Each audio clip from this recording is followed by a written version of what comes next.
Kita hormati yang mengundang kita, Bapak Kepala Kantor Imigrasi Kelas 1 Khusus Kota Surabaya, Pak Agus.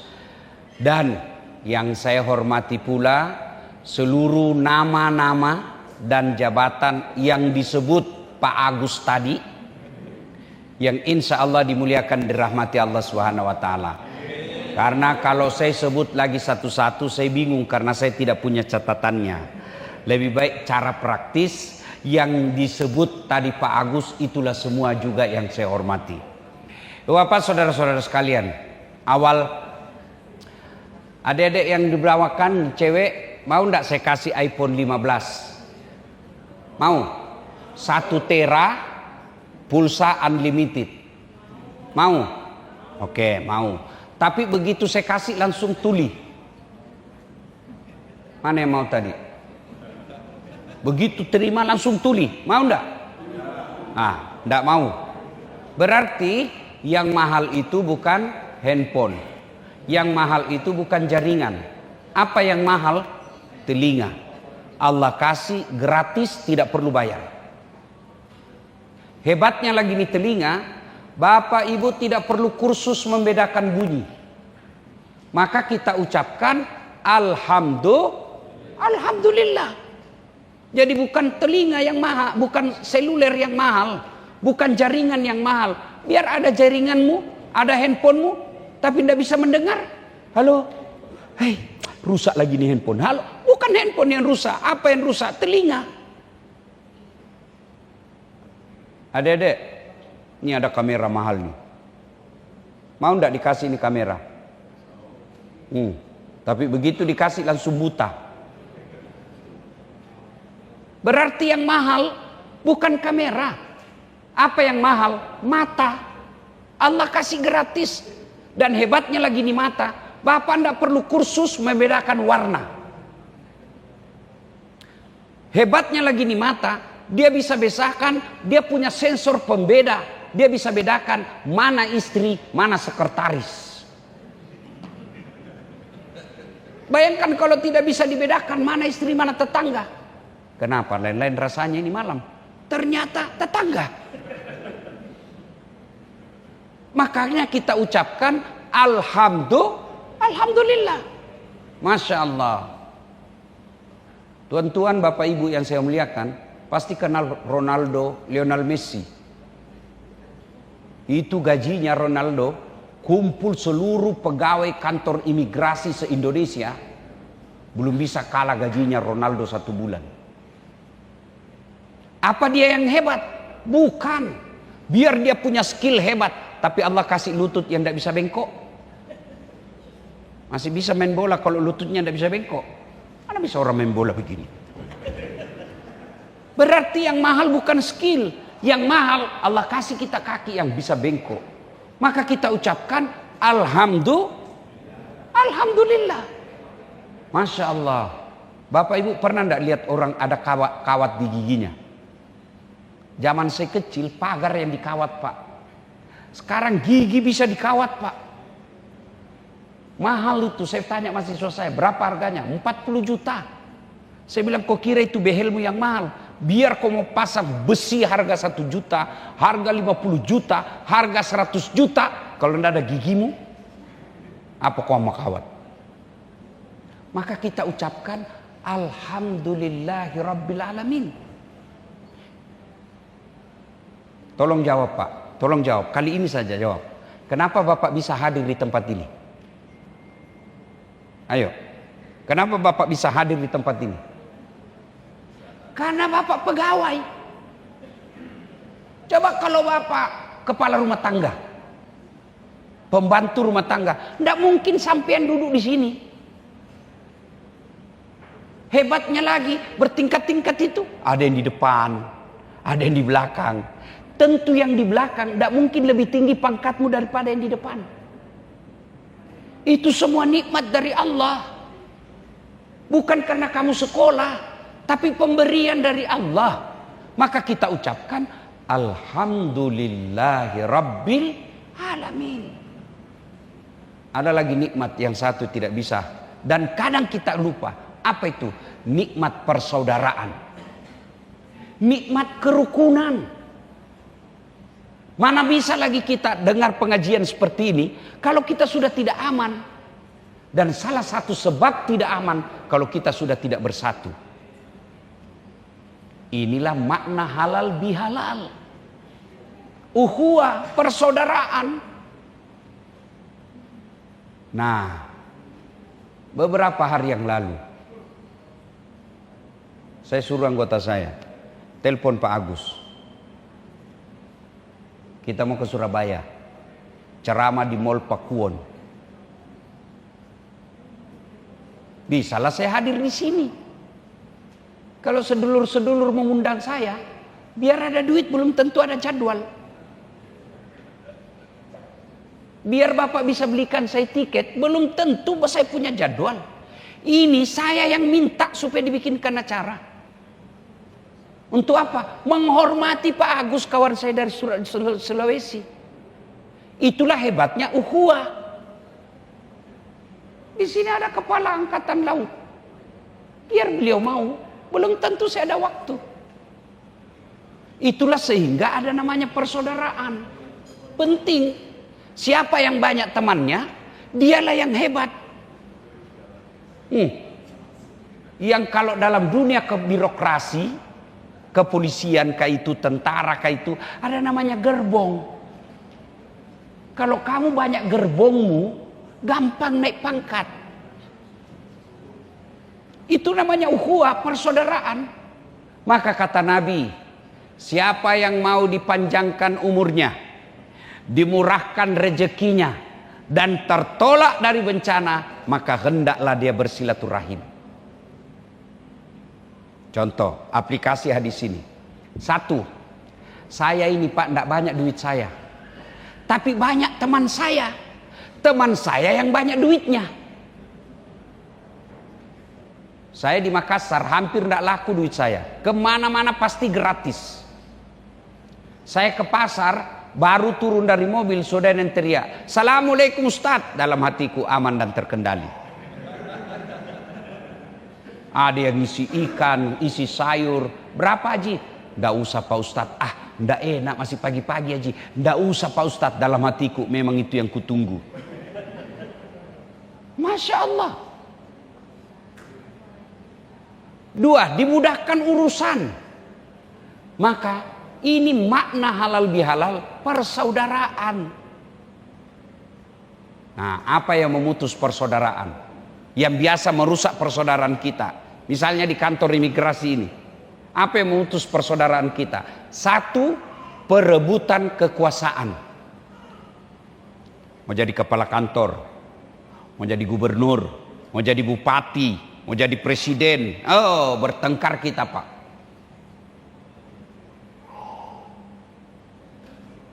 Kita bersahabat dari SD. Beda dukungan pilkada, bertengkar. Orang yang mau jadi gubernur, kita yang bertengkar. Kalau tim sukses bertengkar Pak, saling menyerang, wajar, dia mau jadi menteri. Tim sukses saling menyerang, wajar. Kenapa? Dia mau dapat proyek. Tapi kalau kita yang pegawai biasa, untuk apa bertengkar? Coba ingat, 2019, siapa yang bertarung pilpres? Bapak Joko Widodo berhadapan dengan Bapak Prabowo. Siapa yang menang? Bapak Joko Widodo. Siapa presidennya? Prabowo. Dia saat menghantam waktu debat. Selesai pilpres, satu paket. 2024, siapa yang bertanding? Bapak Prabowo. Lawan siapa? Anies. Siapa wakilnya Anies? Siapa wakilnya Anies? Muhaimin Iskandar. Serang waktu debat. Begitu selesai pilpres, presidennya Prabowo, Menkonya Muhaimin. Kita dapat apa? Maka boleh berbeda pilihan, jangan bermusuhan. 2, penyebab putusnya persaudaraan, sombong. Apa itu sombong? Pakai bahan mahal, belum tentu. Kapan dia sombong? meremehkan orang lain, nganggap remeh orang lain, nolak kebenaran. Bapak-bapak di sini yang kolonel, Pak Agus, pakai baju krokodil, cap buaya, yang katanya kalau palsu kepalanya menghadap ke dalam, kalau asli kepalanya menghadap keluar, buaya darat. Ini ada angkatan laut. Slogannya itu angkatan laut kan, di laut kami jaya, di darat kami buaya, di rumah tak berdaya. Itu angkatan laut. Itu angkatan laut. Angkatan laut itu. Ya, sama semua kita Pak, sama semua. Di rumah tak berdaya Pak, satu lagu kita semua Pak. Biar Ustadz, tapi kalau orang Bugis tidak takut sama istri Pak. Cuma istrinya lebih berani. Nah, sudah saudara-saudara sekalian. Nah, yang memutus persaudaraan kesombongan. Mau pakai bapak pakai baju krokodil harga 5 juta, silahkan sombong. Belum tentu itu rezekinya bapak. Tapi kapan bapak sombong? Nganggap remeh orang yang bajunya murah. Dasat, kau tahu ini 5 juta. Ustadz, tidak bisa kau beli begini. Sombong. Bapak pakai sandal harga mahal, silahkan. Itu rezekinya bapak, Allah kasih. Tidak semua orang pakai. Kapan bapak sombong? Meremehkan yang palsu. Itu sombong. Apa yang mau sombongkan dengan jabatan ini? Pak Agus mau sombong. Tergantung pimpinan Pak. Tiba-tiba mutasi non-job. Wabillahi taufiq wal hidayah. Apa yang kita mau sombongkan dengan jabatan ini? Oke lah, bapak disenang sama menteri. Disenang bahkan sampai tingkat menteri. Tapi ada batasnya. Apa batasnya? Pensiun. Biar hebat bagaimana pensiun. Keluar Pak. Bapak nih angkatan laut. Mau sombong. Ada batasnya Pak. Pensiun. Begitu pensiun, bapak mau pakai tongkat komando lewat-lewat. Orang bilang, oh kasihan. Sudah sakit itu bapak itu. Apa yang kita mau sombongkan dengan jabatan ini Pak?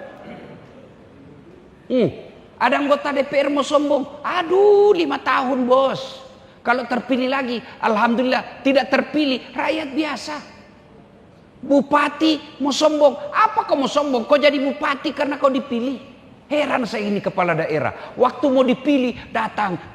Sedulur. Kalau bukan sampean matilah saya ini Pak. Tolong pilih saya. Begitu terpilih.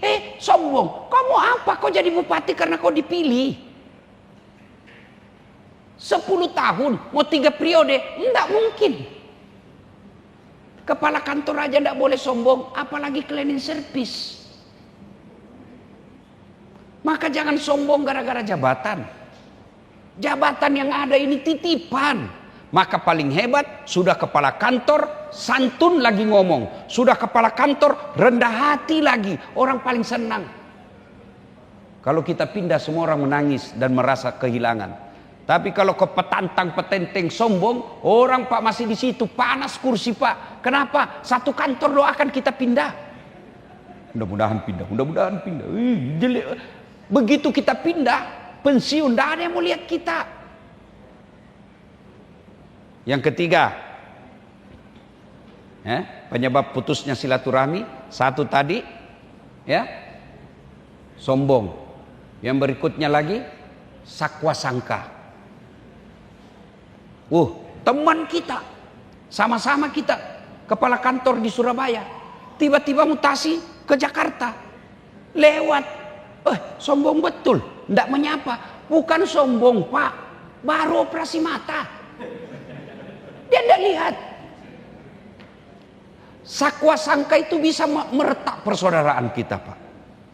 Di telepon kita satu angkatan, sama-sama dulu pegawai. Tiba-tiba dia menjadi kepala kantor, di telepon tidak dijawab. Jangan sangka buruk, bisa jadi dia lagi rapat.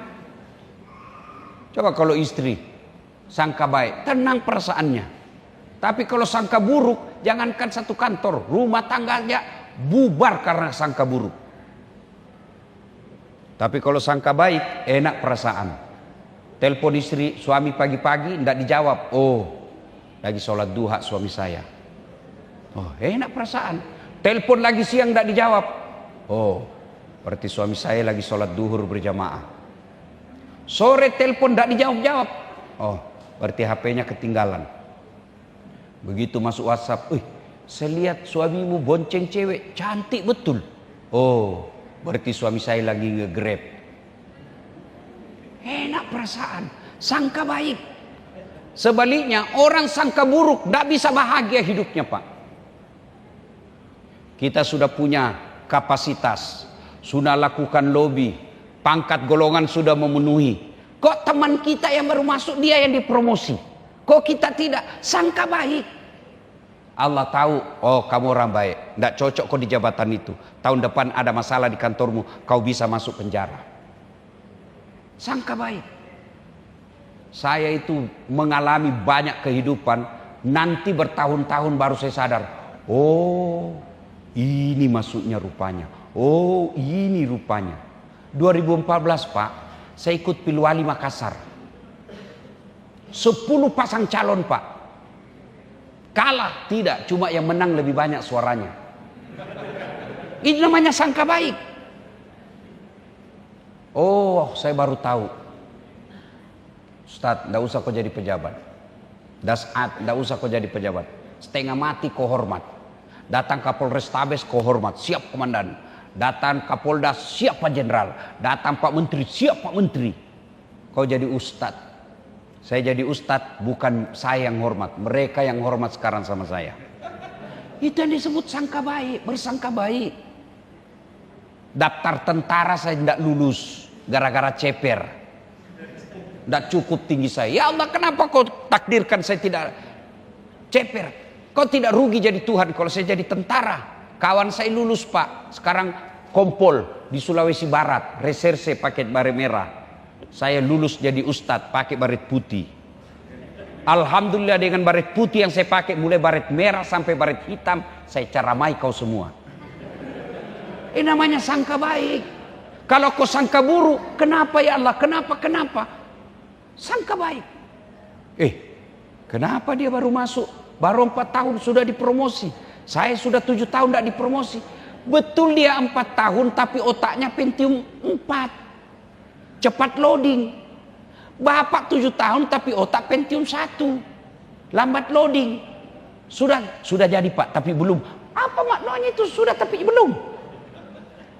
Sangka baik. Orang kalau sangka buruk susah bahagia dan akan memutus silaturahim. Ada orang Pak suami istri 6 tahun belum punya anak. Di tahun ke-6 dia datanglah ke dokter kandungan, periksa. Alhamdulillah ibu sudah terlambat 2 bulan. Senang sudah istrinya, dia telepon suaminya. Bang, alhamdulillah saya sudah terlambat 2 bulan. Kata suaminya, tolong dek rahasiakan ya, jangan cerita kemana-mana. Malu nanti kita kalau tidak jadi. Baik bang, rahasia bersama. Rahasiakanlah ini. Beberapa hari kemudian datang pegawai PLN. Assalamualaikum ibu, kata istrinya. Waalaikumsalam. Siapa ya? PLN ibu. Kenapa pak? Ibu terlambat 2 bulan. Kata istrinya, loh kok bisa dia tahu saya terlambat 2 bulan? Langsung dia curiga sama suaminya. Si gendut lagi ini. Sudah rahasia bersama kok dia bisa bocorkan. Datang suaminya cari nafkah. Assalamualaikum sayang. Apa sayang? Kau pembohong. Kenapa lagi saya? Apa saya ke pembohong? Kenapa PLN tahu? Ini kan rahasia bersama. Hanya kita berdua yang tahu. Pasti kamu yang bocorkan. Kata suaminya, demi Allah bukan saya. Kenapa PLN tahu? Marah suaminya. Dia ke PLN. Hei, ada apa kau tahu istri saya terlambat 2 bulan? Ada catatannya pak. Itu apa kau catat-catat? Hapus itu. Boleh dihapus pak. Tapi bapak harus bayar dulu. Kalau saya tidak mau bayar, ya terpaksa punyanya bapak diputus. Kalau punyaku diputus, istriku pakai apa di rumah? Ya terpaksa pakai lilin. Coba bayangkan, ini sakwa sangka namanya, sangka buruk. Baik sangka. Yang berikutnya, yang bisa memutuskan tali persaudaraan, apa? Dengki. Itu kedengkian pak. Tidak ada orang baik di depannya orang dengki. Bapak masih ingat kisahnya Nabi Yusuf. Jangankan orang lain, saudara pun bisa kita hancurkan kalau sudah ada dengki. Nabi Yusuf, siapa yang dorong masuk ke dalam sumur? Siapa yang dorong Nabi Yusuf masuk ke dalam sumur? Saudaranya sendiri. Kenapa dengki? Nabi yang paling dekat dengan kita, Muhammad sallallahu alaihi wasallam. Siapa yang memerangi beliau? Abu Lahab. Abu Lahab itu saudaranya bapaknya Nabi, pamannya Nabi. Karena dengki, apa kata Abu Lahab? Kenapa Muhammad? Saya lebih hebat, saya pamannya. Kata Abu Jahal, kenapa Muhammad? Dia Bani Hashim, Bani saya, keturunan saya jauh lebih mulia. Dengki, tidak bisa terima nasib orang baik. Dengki ini kalau di kantor Pak, yang orang bilang susah lihat orang senang, senang lihat orang susah. Itu dengki memutus persaudaraan. Nah, kalau dia memutus persaudaraan, apa bahayanya? Atadruna manil muflis, kata Nabi. Tahu enggak kamu orang yang bangkrut nanti di akhirat? Bapak kan tahu namanya bangkrut. Kalau dagang, kembali modal, itu enggak masalah Pak. Bangkrut, yang namanya bangkrut, habis biar modal sekalipun. Atadruna, kata Nabi. Tahu enggak kamu yang bangkrut nanti di akhirat? Yang tidak puasa ya Rasul, dia puasa. Yang tidak sholat ya Rasul, dia sholat. Yang tidak zakat ya Rasul, dia zakat. Yang tidak haji padahal mampu, dia haji. Kalau begitu siapa yang bangkrut ya Rasul? Kata Nabi, jarusu wa khati'ur rahim. Tetangga yang jahat sama tetangganya dan yang memutuskan tali persaudaraan. Sahabat bertanya, kenapa dia bisa bangkrut? Dia kan sholat, dia puasa, dia haji, dia zakat. Kata Nabi, betul, hablum minallahnya baik, hablum minan nasnya rusak. Ketika di akhirat kelak, dia setor puasanya. Ya Allah, ini puasaku. Datang teman kantornya, tunggu dulu, saya pernah difitnah. Katanya mobilku hasil korupsi. Gara-gara fitnahnya saya dimutasi non job. Yang tadinya kepala bagian sekarang menjadi staf ahli. Ahli yang tidak ada stafnya. Saya minta keadilan ya Allah. Allah katakan ya sudah, ambil sholatnya. Habis sholatnya 30 tahun Pak. Datang lagi temannya. Saya pernah, ini salat saya. Kata lagi temannya, tunggu dulu. Saya juga pernah difitnah. Anakku katanya anak perselingkuhan. Gara-gara fitnahnya saya tinggalkan kantor, minta pensiun dini. Malu saya satu kantor gara-gara fitnahnya dia. Allah katakan kalau gitu ambil puasanya. Habis sholat, habis puasa, habis haji, masih ada yang datang. Saya pernah bertetangga, dia serobot tanah saya. Kata yang banyak amalnya tadi, gimana lagi caranya Tuhan? Sudah habis amalku. Kata Allah, supaya adil, ambil dosanya orang yang pernah kau sakiti. Amalnya habis, bayar dosanya ke orang lain, sementara orang lain masuk dosanya ke dirinya. Itulah yang disebut oleh Nabi bangkrut. Maka inilah pentingnya kita berhalal bihalal. Satu kantor bisa jadi pernah kita dengki, pernah kita sakiti orang, maka kita minta maaf. Bagaimana cara minta maafnya? Ini yang banyak keliru. Minta maaf kita melalui grup WhatsApp. Minal aidin wal faizin, mohon maaf lahir dan batin. Taqabbalallahu minna wa minkum, sengaja tidak disengaja. Hehehe. Enggak begitu caranya. Bagaimana cara berhalal bihalal? Satu, jabat tangannya. Nah, sudah jabat tangan, syarat berikutnya pandang matanya. Biasanya kita Pak jabat tangan tidak adab. Oh iya. Orang jabat tangan itu pandang matanya.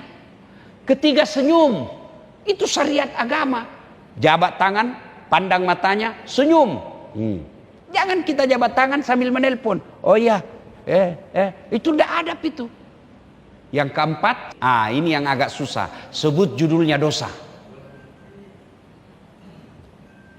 Minta hantar sama kepala kantor Pak Agus. Pak, maafkan saya. Nah, itu syarat pertama. Syarat berikutnya, kenapa dek? Pernah hilang laptop di ruangan? Oh iya, setengah mati saya cari. Minta maaf Pak, saya hilap, saya ngambil. Syarat berikutnya, kembalikan laptop. Selama barang kantor tidak dikembalikan, selama itu maaf tidak dikabulkan Allah. Maka yang pernah ngambil-ngambil barang-barang kantor, besok kembalikan. Sudah ditulis inventaris kantor imigrasi kelas 1 khusus Surabaya. Ada di rumah. Biasanya ini kalau perpindahan kepala kantor, gorden hilang. Padahal gorden tidak bisa lari tuh. Gorden hilang, piring hilang. Itu kalau ada kejadian seperti itu kembalikan Pak. Selama tidak dikembalikan, nanti Bapak meninggal disuruh pikul. Makanya saya selalu berwasiat kepada sahabat saya yang pindah-pindah kantor. Satu, kalau ada jejak-jejak yang pernah kamu tinggalkan dan dia sakit hati, kau minta maaf. Kalau perlu datang kamu minta maaf. Yang kedua, barang yang pernah kamu ambil kembalikan. Kenapa? Disuruh pikul nanti di padang mahsyar. Bapak pernah ngambil motor, disuruh pikul Pak. Lewatlah anak buah kita. Itu namanya hari perhitungan. Lewat anak buah kita dilihat. Kata security kita, waduh, ternyata Bapak yang ambil. Saya yang dipecat. Kembalikan. Saya biasa kalau dengar-dengar berita orang korupsi 2 miliar, 3 miliar. Saya belum setengah mati nanti dia pikul ini 3 miliar Pak. Dia bilang mahasiswa saya 3 miliar Ustadz. Kalau uang dolar Singapura yang 1000-an itu cuma dikantongi Ustadz. Saya bilang jangan kau bayangkan uang dolar Singapura. Kalau uang koin, uang koin 4 miliar kau pikul itu Pak. Ini makna halal bihalal, menghalalkan yang tadinya tidak halal. Syaratnya kalau berkaitan barang-barang kantor kembalikan. Mungkin ada anak kita yang tulis skripsi, ambil kertas di kantor 2 rim, kembalikan. Kantor dia renovasi, Bapak ambil atapnya, ambil dindingnya, ambil semennya, ambil tegelnya yang bekas, tidak boleh diambil, kembalikan. Kalau tidak, meninggal dunia, semua barang-barang kantor pasti disuruh pikul. Ini juga Bapak kalau masih percaya pasti mati.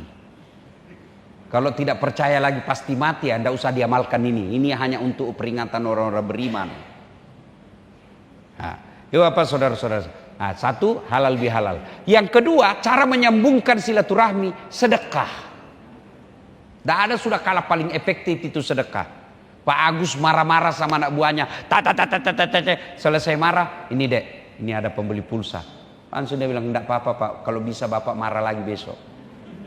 Sedekah. Ini yang jadi masalah, kita kasar ngomong, lalu malah sedekah. Paling efektif itu menyambungkan silaturahmi, sedekah. Coba tanya itu anak buah kita yang dalam ruangan ini. Bapak senang, itu hebatnya itu kekuatan sedekah. Orang semua senang Pak. Sebaliknya tidak ada senang itu orang pelit. Tidak ada orang bangkrut gara-gara dermawan. Bahkan Bapak kalau mau mudah pangkat karirnya, berdermalah, sedekah.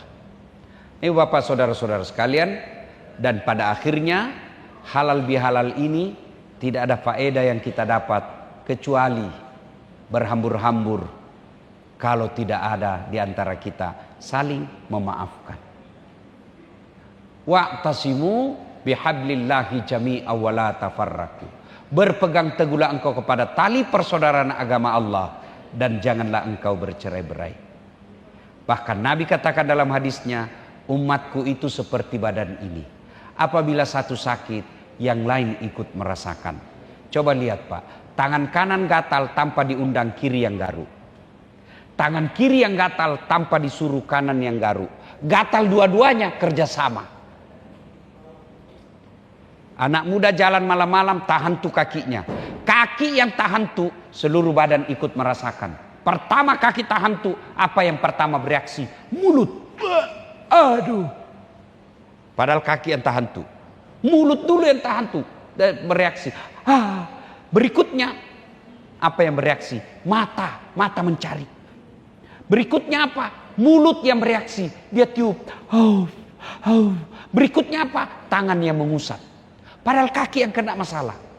Tidak ada orang kakinya tahan tuh, mulutnya berkata, kau rasa, kau pergi jalan lagi. Tidak ada. Begitu mestinya kita di ruangan ini. Ada angkatan laut, ada angkatan darat, ada angkatan udara, ada kepala imigrasi, ada kepala bandara. Mereka berbeda, kita berbeda, tapi kita satu Pak. Ada yang coba-coba ganggui imigrasi, kata GM bandara, jangan. Kau coba ganggu, sama kau ganggu kami semua. Satu sakit, yang satu merasakan. tiba-tiba Bapak Kepala Komandan Angkatan Laut ada masalah, datang imigrasi bantu. Apa yang bisa kami bantu? Itu yang disebut ukhuwah, persaudaraan. Dan siapa yang banyak temannya, dialah yang akan mendapat kejayaan. Bapak saudara-saudara sekalian, inilah tausiah kita, mudah-mudahan ada manfaat. Selamat Hari Raya Aidil Fitri, dan dengar janji Rasulullah, man shoma ramadana imanan wahtisaban gufira lahu ma taqaddama min zambihi. Barang siapa yang berpuasa di bulan suci Ramadan, Allah ampuni dosanya yang telah lalu dan yang akan datang. Itu janji Rasul. Itulah sebabnya masuk 1 Syawal kita rayakan kemenangan kita dari berjuang Ramadan disebut Aidil Fitri, yang artinya kembali menjadi suci seperti bayi yang baru dilahirkan. Dengan catatan, dosa yang bagaimana diampuni Allah di bulan Ramadan? Dosa yang hubungannya kepada Allah. Sementara dosa kepada mitra kerja, dosa kepada anak buah, dosa kepada kepala kantor, dosa kepada security, dosa kepada istri, teman, sahabat, belumlah diampuni sebelum meminta maaf sama yang bersangkutan. Maka inilah pentingnya hadirnya halal bihalal. Supaya apa? Dosa kepada Allah Ramadan selesai Ramadan, kita minta maaf kepada teman-teman kantor atau teman sejawat, supaya dosa kepada Allah bersih, dosa kepada sesama manusia juga bersih. Dan setelah itu janji Allah,